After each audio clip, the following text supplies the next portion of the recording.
নমস্কার দর্শক, যে মহানন্দার প্লাবনে প্লাবিত হয় উত্তরবঙ্গের বেশ কিছু শহর, গ্রাম, চাষভূমি, জনবসতি, সেই মহানন্দার এই তপ্ত বৈশাখের করুণ দশা দেখুন। এত ভয়ঙ্কর একটি নদী আজকে খুবই সামান্য একটি ড্রেনের মতো যেমন মৃতপ্রায় অবস্থা। এর জন্য দায়ী কে?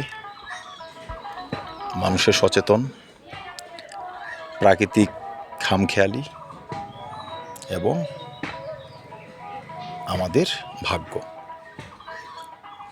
দেখুন, নামমাত্র জল নিয়ে খুব ধীর গতিতে বয়ে চলেছে মহানন্দা।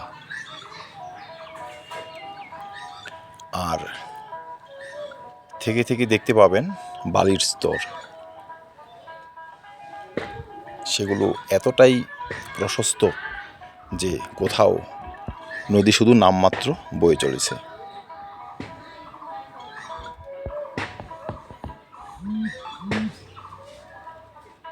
সত্যি এই করুণ দৃশ্যটি দেখে মনটা কিন্তু বিষণ্ণে ভরে ওঠে।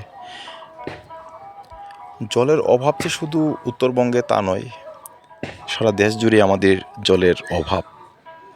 এই মহানন্দা নদী কিন্তু শুধু নদীর জন্য নয়, চাষাবাদ, গবাদি পশু এবং দুই পারের মানুষের ভরসার স্থল কিন্তু আজকে সংকটের মুখে। এই দেখুন, প্রথমটি হচ্ছে নাগরের ধারা, দ্বিতীয়টি মহানন্দা। মোহনা অঞ্চল শুকিয়ে কাঠ। খুবই বিষণ্ণকর একটি দৃশ্য।